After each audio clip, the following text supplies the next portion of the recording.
from a very specific background. Yeah. And this is something beautiful that, such an institution recognized my work and my presence into this film industry as because when you're coming from music, you're scared to be a one-hit wonder. I don't know. I don't know if my movie is a hit, but you know what I mean? Like you just have one film and then you just disappeared and that's about it. Hello everyone and welcome to Celebrating Cinema. That was filmmaker Baloji speaking with me before the interview. We were discussing the recent news that he'll be the co-president of the jury for Best First Film category at Cannes Film Festival later in May. You can already hear what an honour it is for him. It was only last year that his feature debut Augure premiered at Cannes, so it's a real nod of recognition. Like Baloji mentioned, coming from music, there's a certain pressure of being a one-hit wonder. But if you're familiar at all with Baloji's music, you'll know that filmmaking only seemed like a natural evolution for this hip-hop artist, who has always been very visual and poetic in his work. Raised by the do-it-yourself mentality of hip-hop, you just have to watch his videos like Zombies and Bleu de Nuit to see how music complements his film language. Coming from the Congolese diaspora, there was a certain expectation for Baloji's film to be a biopic about his own story and returning to Congo.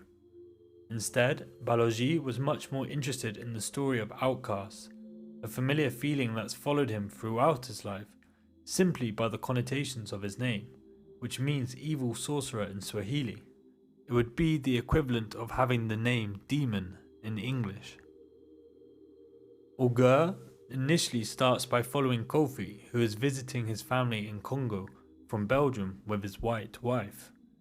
But it's here that Baloji shifts our expectations by introducing Paco, Tishala and Mujila, all protagonists of this story as well, and also outcasts in some way, dealing with their own grief.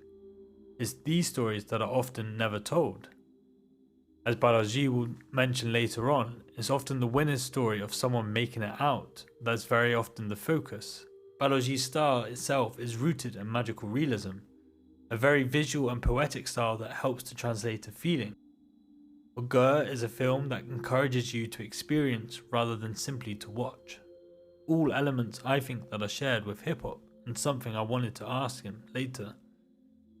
But first, I started with asking Baloji his first memory of cinema. Very, very easy. Midnight Express. Really? Yeah. Where and when? Could you remember that so clearly? Yeah, I remember that super clearly because they shown that movie in the afternoon on Belgium national TV. And I was a kid just arriving from Congo. Yeah. And I remember seeing that film that I haven't seen since then. Oh, really?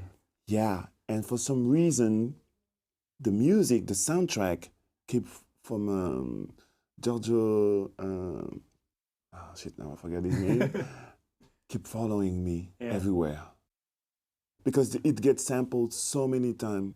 Have you ever come back to it in terms of with your work or with your music? Not really, but that movie has a major impact on me. Yeah. And can you maybe try to explain what kind of impact it is, or why seeing it has stuck with you? Yeah, so Midnight Express is from Alan Parker and the music is from Giorgio Moroder. Basically, one of the most innovative composer on electronic music. And this music stays, the end credit song stays in my mind for years.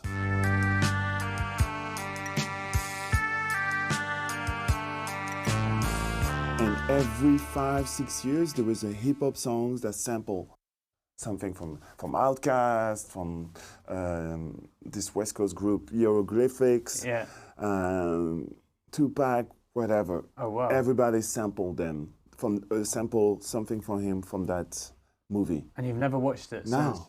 Wow.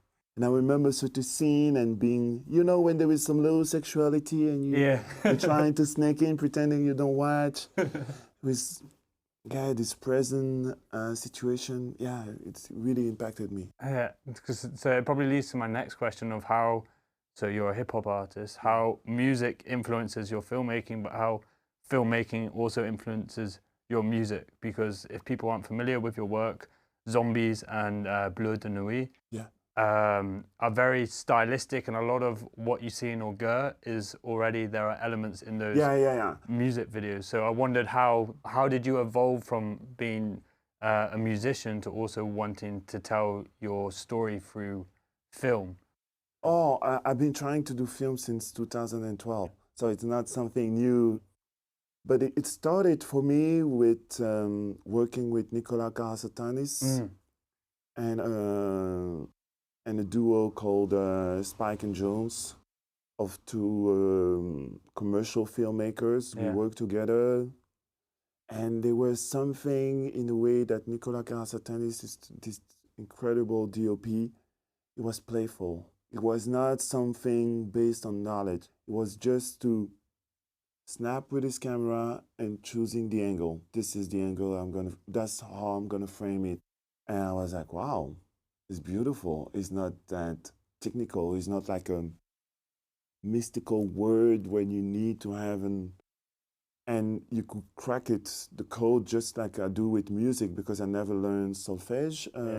Learning how to read music, you still can compose without knowing how to read. And when you cross that barrier, it's something fantastic. Then you get some certain type of freedom. Yeah. So I was like, wow, I can do it. Because you also have synesthesia. Synesthesia. Yeah, synesthesia, which is where you see through color, Yeah. right? Or you associate. Or you associate colors with sound, Yeah, with tonality. yeah. So you already have quite a visual mind. Yeah, it's been I think with my hip hop group, Yeah. everything was connected to a certain color, to a certain mood. Everything was associated between sound and colors. It was really inspiring working like this. I was reading an interview you did, and you may not remember this, but it was from 2011. Okay. It was with The Guardian, and you said how when you first listened to hip hop, it was like listening to a soundtrack of your life, or it was the first time you heard music speak about you and your friends, or the life that you and your friends have. That's true. And I wondered, if hip hop is the soundtrack, what are films like yours then? Because to me, hip hop has always been the soundtrack to people's lives, but I feel that visually there has been a gap or something missing. Yeah. And I feel perhaps you're working to try and add something to that space, or to build on from the soundtrack. Does that make sense? Yeah, totally. It totally makes sense. I'm obsessed with this idea, and I think hip hop is the backbone to everything I'm doing. And just to make, I'm not gonna answer directly, but there is a real link. Most people just keep telling me, how can you do costumes, art directions, music on your film? And I don't think it's something spectacular. Because coming from hip hop, you just part of a movement, you dance, you do graffiti, you sample, you scratch, you MC. You do it all yourself. You do everything. Yeah. And nobody question it. Yeah. It's not even, and it's a mentality. It's just normal. It's I had some friends. What lead me to hip hop, because I'm coming from quite strange background. It's the hardcore scene. Really? And there was this big straight edge. Yeah. And they were doing some, some social brunch on the weekend, inviting all the people, all the illegal. Yeah. They were doing a lot of action for the community without even asking TV, radio to be there, press, nothing. They just do it from the heart. Yeah. And these people teach me this whole thing. They were going on the road, selling the album themselves, no copyright agreement. They sell it, they keep going on the bus, and they're doing 45 tour stop, Wow. and they're coming back, and they all have deal in every city with the community. And you have so much to learn from these people. They teach me everything. Do you think hip hop and film then have a similar essence? I think for me, it's let's say the writing, which is my first job, and probably it's gonna be my last. Because I started as a writer, as writing poem, and that's drew me to rapping. But there is something with the rapping is storytelling. So I grew up with Nas, and Nas was all about storytelling. I think of a song called One Love. It's telling a story, and with the hip hop culture, and it has an introduction, it develops, and it has a conclusion. When I started writing a script, I thought it was just longer, but the same logic, same dynamic. You have to see the big chain, your big picture, and you create the map, and then you can play with everything around it, and that's fantastic. Another similarity I see in hip hop, or between hip hop and film, so in hip hop you have sampling, which is sort of like reworking of classics and trying to add your own spin on it. And if we now go to Augure, one of the first moments I think of is, maybe you already know where I'm going with this, but is the Tuki Buki reference with the skull head on the motorcycle. Yeah, maybe you could talk a little bit about sampling and film, but... This is honestly a pure accident. Really? Yeah. Crazy. Because pure accident. Tuki Buki is also a magical realist film. And yeah, I know. But that was not the idea, because normally that was supposed to be a horse. Oh, really? Yeah, they supposed to be cowboy on the horse, you know, and that when you look at the window, you just see the leg, you don't see the person talking to him. But that day we had a lot of problems, so we could not shoot the scene as expected. So we ended up being like, let's do bikes instead of 4 horses. And then we managed to restructure the whole scene like this, and I was like, let's do a dedication, just on the spot. Let's make it like Tuki. And that's what happened. But it really was not part of the script or whatsoever. Funny, but to me, because that's when Kofi arrives in Congo, and to me it's like that sort of, he's now left Belgium and now he's going off into this world. So I thought it was a really... But it's also interesting, because when I thought of it, I was like, maybe it's good to say that it get confronted to an African culture that also has access to cinema. Yeah. Which from a European point of view, we think like, this is only us. Yeah. Yeah. Is Tuki Buki a film you often return to, or? Yeah, and especially then I received an award from his family. No way. 4 years ago, so I talked with his grandson, and we just get along, and he gave me some masters to watch again. Wow. And I enjoy it. Yeah. Very much. Yeah, I'm a big fan of his Big work. fan, same thing. But maybe we can explain the premise of the film, what it's about, and how you came to this story. Oh, I don't know. I wrote like 3 scripts before that one that never get funded. So I was a little bit desperate. No, more than a little bit. And when I lost my dad, I remember thinking like, okay, you know what? Let's go. So I remember seeing the criers and being like, I could not help myself for not seeing them crying so much. Then it became a fountain. And I was feeling so guilty to have that thought while I was supposed to be with everybody and being in that moment. I could not escape it. And I went back home and I said, you know what? Let's write something about this. And I wrote the first part of the script in 6 weeks. And to be honest, from the 6 week, but every day, like 6 days a week, just like writers do. But still, there was something you had to get out of you. And I was like, okay, let's go. Let's do it. Yeah. But what is the story about? Grieving, forgiveness, reconciliations. Yeah. Oh, sorry. I mean more the plot. Oh, the plot. Yeah. For me, I suddenly thought, let me played with this whole idea of if you're a musician, you have to do a movie of a musician. So you have to tell your own story, your own point of view, and let's do like a autobiographical kind of film. So this is where people keep pushing me for 10 years. I'm like, nah. So I had this idea like, maybe let's just play with the characters of Kofi, who was coming back to Congo after 18 years and trying to reconnect with his family. But then let's switch the point of view because they expect me to do this exile film back to your country, just like literature has 500 examples of this type of story. But I was like, if we go there, it's a trap because you always talk about the privilege.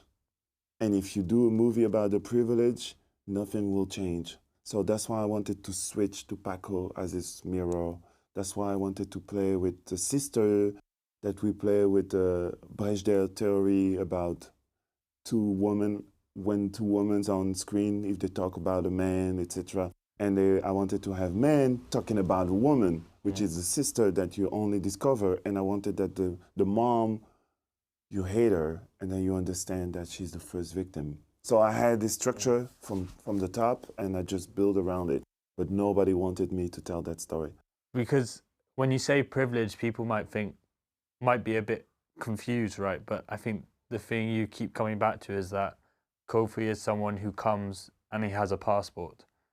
And that passport... I will never give up from this because it's so important. And I think people also, perhaps, I also didn't immediately think of it, but you're very right in the sense that it is I think you'd say it before, like a patriarchal story of how it's always the winner who tell the story. And again, it might seem maybe somewhat absurd that we're talking about the winner in this respect of someone who's been estranged from their family, they've been cut off from their culture, but in the end, like you said, yeah, but it's a matter of point of view. When I think I try to respect beliefs, and their point of view is extremely valid. Yeah. You know, if there is blood on a baby face, there must be something weird. So it's normal. So their point of view is valid. His point of view is valid to a certain point, but is not the victim that we think it is. And when you talk about the blood on the face, you're obviously referring to sort of these clashes of cultures. Yeah, of culture. Yeah. But yeah, I found the mother's story, Mujile, very telling because she's sort of quiet throughout and she's sort of kept within or around the house for a lot of the film until the end, and yet the film ends with her perspective. Maybe you can also speak about this, how you're wanting to sort of focus more on the woman's story here or the mother's story, because I think it's also something that gets forgotten about, that often in this patriarchal world, the matriarchy is within the home. Yeah, the matriarchy is the home. Yeah. The patriarchy is a society. Yeah, and people may not know, but you also made this amazing album for the film where you actually made 4 albums for each character. And I was listening to your song with Jamila Woods. Yeah. And, oh, man, after watching the film, like, it really moved me because listening to the song after, I was like, this song encapsulates everything about her. Yeah. Yeah. And I wondered how that helped you to tell the story, sort of creating these albums and sort of... I really ask everybody on this record to respect the point of view of the characters. And I remember with Jamila, I said, because I think there is Bruce Springsteen song called Too Old to Die Young.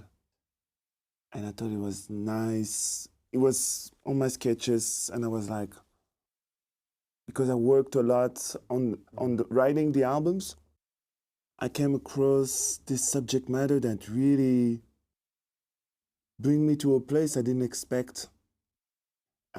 It's a song about moms feeling jealous of their daughters. And it's a song called Porcelain with Falana. And writing about this make me understand a lot of things. Because you see a reflection of yourself. Yeah. And that mirror also show you something of what you become. Yeah. And sometimes it's confronting and you don't accept it. And it make me understand certain moms' reaction on certain things.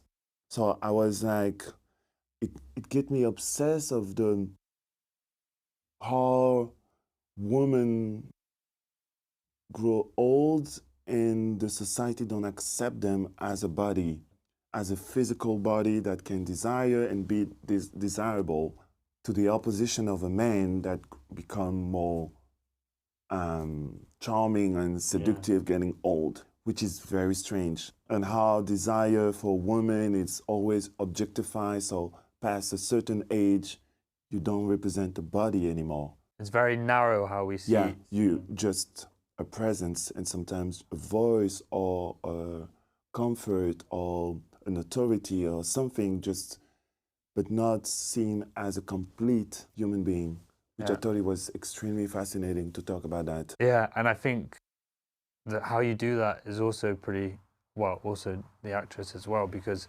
there's very little dialogue. Yeah. And they have to convey so much, or you have to feel like, because like you said, we're kind of like distant to her to begin with because we're wondering why she's acting like this towards Kofi, her son. But in the end, it's someone who can't really communicate how they feel, or express themselves. I'm coming from dance, hip hop that lead me to contemporary dance, capoeira. Then I did some tango, although I'm super tall. We did so much. So dance has something, the physicality of the body that can express a lot. Yeah. Even less dialogue. And I think this is how magical realism plays into it, because I think you said when you were writing the scripts, people wouldn't understand when you would write something like, then the room filled up with tears or turned into a river. Trust me, when they read this, they're like, what's wrong with this guy? But it doesn't make sense, because to me, how else can you show grief other than through poetry or through... They were really like, what's wrong with this guy? But you also have to know that we're living, especially Belgium, we're in a country of naturalistic films. Yeah, yeah. And we are really into this culture of really almost documentary approach. We kind of expect to be told something, or everything in French they call it us, cinéma du réel. So you're really close to, which is interesting. And for example, I talk with some producer about. We're talking with Alice Diop, which a filmmaker that I truly admire. Saint-Omer, right? Saint-Omer, and she has this slow pace. It's just like the Camera d'Or from last year. And somebody like me, when there is a scene where you open your luggage, you unfold your clothes, you put them on the dresser, I cut. But that's me. Because it's another pace, but she keep the whole scene. And I know that for film lover, it's something very important because it creates something really, a mood and etc. And it's a choice. And coming from hip hop, you go directly to the essence. And this is a cultural clash. Yeah, but then I also think it's like in your work in hip hop, but I think what you're doing more broadly is you're trying to translate feelings. Yeah. And to translate that, you can only experience it rather than be told it. Yeah, but it's interesting to see filmmakers working with a different pace, and because it's a tradition in cinema that it's slow and you take time and the emotions and you follow, because people, for example, in France and Belgium, they before we released the movie, everybody told me, don't talk about choir film, ensemble film. because people get scared. That means too much character, it's a mess, I don't know where we're going. But I'm like, I don't know, Pulp Fiction, what is Pulp Fiction? It's an ensemble film. What is, I don't know, Babel? There is so much, so much, but it's difficult to sell. It scares people. You're fusing both African traditions with Western traditions very deliberately. Yeah. So you have a lot of Disney and other folklore like Hansel and Yeah. Gretel, and also it's set around Easter. Maybe you could explain a bit why you've done that. Yeah, because I wanted to also say that animism is central in Congo, but as much as Catholicism is centered to Congo, how can we structure the society? How can we impact our culture the same way that impacts European culture? And I think atheists are the majority in Europe, but we're still following the Christian calendar, etc. And we never ask their opinion, the atheists, which is very interesting as a society that we don't ask the majority. Yeah. There's mostly non-believers. And I thought it was something to play with and also to not create too much the idea of Tintin in the land of the savage. So like with Hansel and Gretel, you're also referring to how in a lot of these also Disney stories, it's often the female or the woman who is portrayed as the witch or with negative energy, which I think is quite smart because it could be very easy for a Western audience to take a sort of distant gaze and be like, oh, but that's That's them, that's African, they're weird, they're savage, they don't have civilization. Yeah.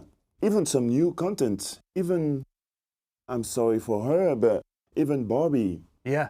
Something is totally wrong with Barbie because the characters, the more likable is Ken. So everything they try to build and to tell us, it doesn't work. Because at the end of the day, that's him. Yeah, I found the Oscars really bizarre because you have Ken sing a whole song about Ken when it was a film about Barbie. But yeah, but it's really interesting that it's supposed to be feminism. Yeah.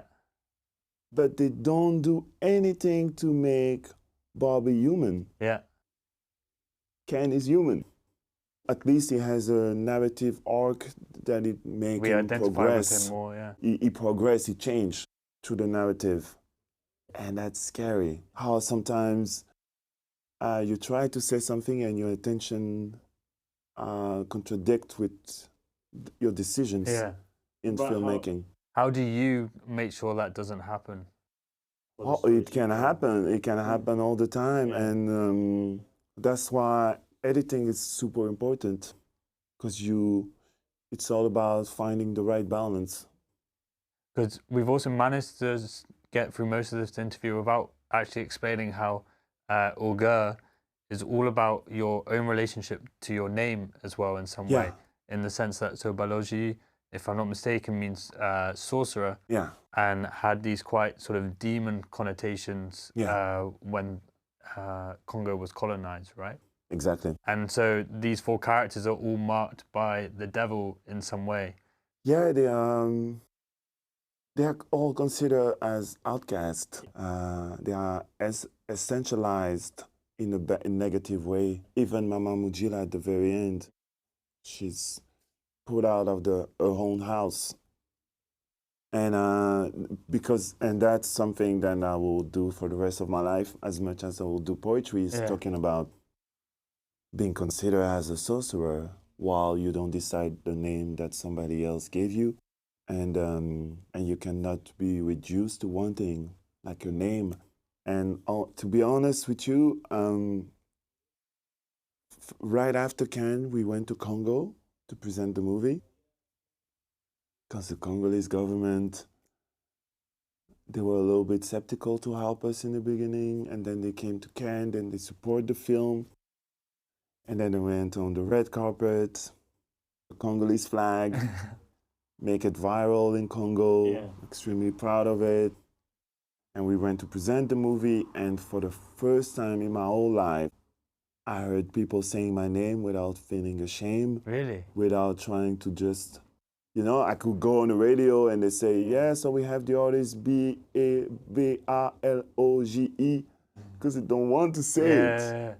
Because they think they're invoking some bad spirits, or you go to the airport and they're like, oh my God, boy, do you know what it means?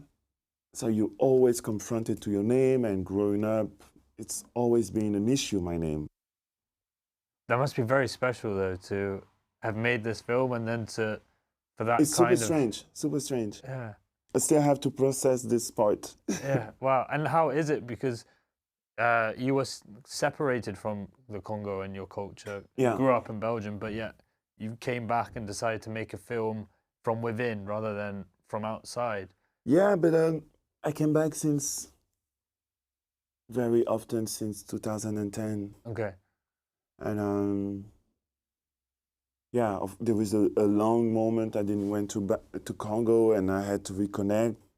And it was a difficult path to reconnect with my Congolese identity. It takes time. And it only worked the moment I decide that you don't have to try to blend in. You don't have to try to pretend you're local. Just accept who you are.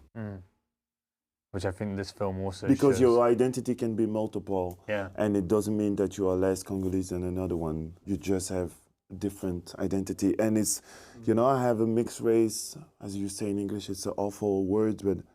And she always say, oh, I'm 50% black, 50% white. No, you 100 and 100.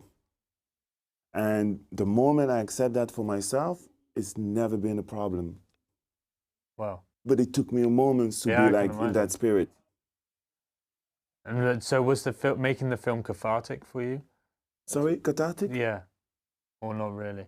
I don't know if it's catharsis. I don't know. Probably everything I'm doing is in some way, yeah. In a way, I think we just try to reconcile. And at the same time, I'm not the biggest fan of Karl Lagerfeld as stuff that he says in his life. And I'm like, dude, you're wrong. But I love his work. And he says something like, if you go to the therapist, you kill the artist in you. And in a way, yeah, I'm part of this team. I haven't heard that before. It's something interesting to think about. Yeah. I've never been to a therapist. And I think if you have answers, maybe you do something else. Yeah. Maybe it's because it's a mess. The puzzle, it's such a constructed road that it's interesting to keep it like this. I wanted to also touch finally on, like you mentioned before, you were the costume designer. Yeah. And how fashion also plays a key part in your film. But what I found interesting, maybe I'm wrong, but Kofi and Magilla, sorry. They have similar colors. Yeah. They're like very pastel, neutral colors and restricted clothing. Nicely. Which, I thought was a really nice touch, because the rest, like T'Challa, is much more expressive, much more colorful. Bright, colorful. So is Paco as well. But then you also infuse, again, we were talking about how you infuse Western culture, sort of bring in the New Orleans parade style of dress as well. For me, everything is triangle.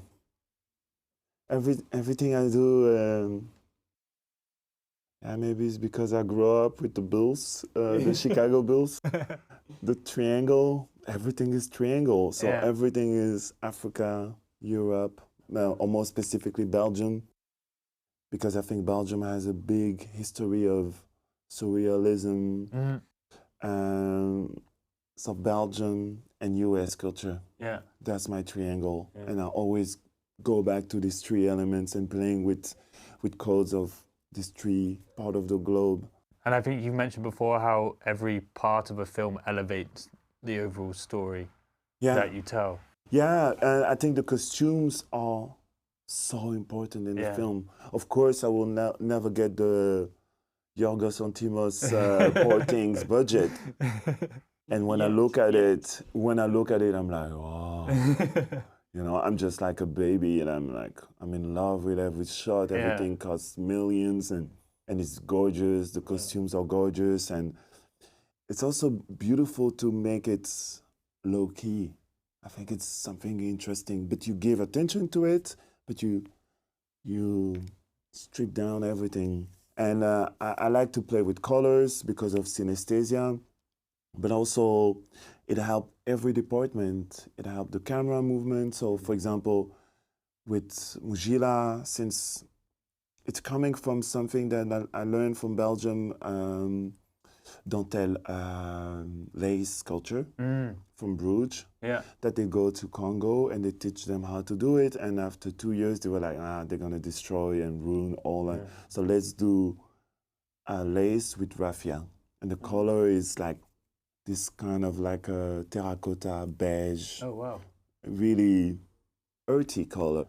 And I saw like, wow, let's do a dress for Mujila based on this. And let's build everything around her on that color tone. So you have to watch it several times, but the napkins, all the set, everything, and then it gives to the camera. Let's say that we shot on a tripod for her, so the camera don't move, compared to Paco, where the camera is on the shoulder and it's more hectic, more free. And so it helped us to create like a whole grammaire based on the color, based on the dress. So the dress become the elements that guide everything else around it. And maybe to end, other than securing a Lanthimos budget for your next film, what does the future hold for you? Stop promoting a film. I will say I'm working on a second feature, which I'm very passionate, which is very funny because it has a lot of Netherlands aspect. Really? Yeah.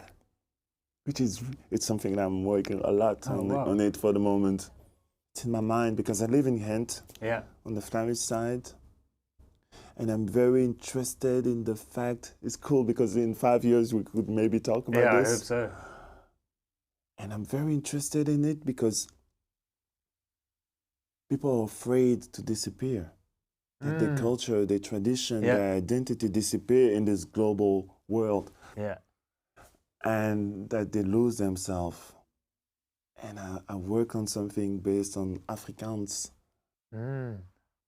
It's the South African culture and what it means. And the reverse affirmative action. And I'm obsessed with it. Well, I look forward to our conversation about that. I'm obsessed. And you talk about football. Oh, really? Yeah. Okay. Well, I look forward to that conversation. Talk about footballs. I love footballs. But I perhaps wanted to just end with a final quote from yourself. Woo. Again, I found, so in another interview you said you want to make music that is very African and very modern. And I think this was also in The Guardian. And then for NPR, you said... 2012. Yeah. Wow. And then NPR, you said you want to make art that you're proud of and that lasts. And I think what you've done for music is what you're doing for film, and I hope that only continues. I hope it lasts, but I don't control this. Yeah. Well, I don't control this, and it's the audience that decide if it lasts, and maybe take a generation to have recognition on your work. Anyway, you have to do it because it's something that if you don't do it, you cannot breathe and live normally. Thank you. You're welcome. After our conversation, I was left thinking, what would a film by Baloji look like with the same budget as Yorgos Lanthimos' Poor Things? I think it's something many of us would hope to one day see. But I was also thinking how I'd forgotten to take a photo with Baloji, which is why if you follow us on our Instagram at Lab111, you'll see a great impromptu photo of myself with Baloji by the iconic canals after I managed to track him down by bike. If you haven't already, please go and watch Augure. I think it's something everybody will enjoy the experience of seeing. It's an incredible film that's showing here at Lab 111. A link for tickets you can find in our show notes. If you haven't already, you can also watch Tuki Buki, which will be screening as part of our Road Movies program here in June, a film we mentioned in the conversation that is a big influence on both of us, it seems. You can also keep an eye out for upcoming interviews with Bertrand Bonello, director of The Beast, and Sean Price Williams and Talia Ryder for The Sweet East. If you haven't already, make sure to listen to our latest episode on whether AI is really going to take over cinema and why film depictions are so dystopian. Please make sure to leave us a review and share with a friend. If you want to get in touch, email us at celebratingcinema@lab111.nl. We always love to hear from you. This was a Lab 111 production, edited and produced by myself.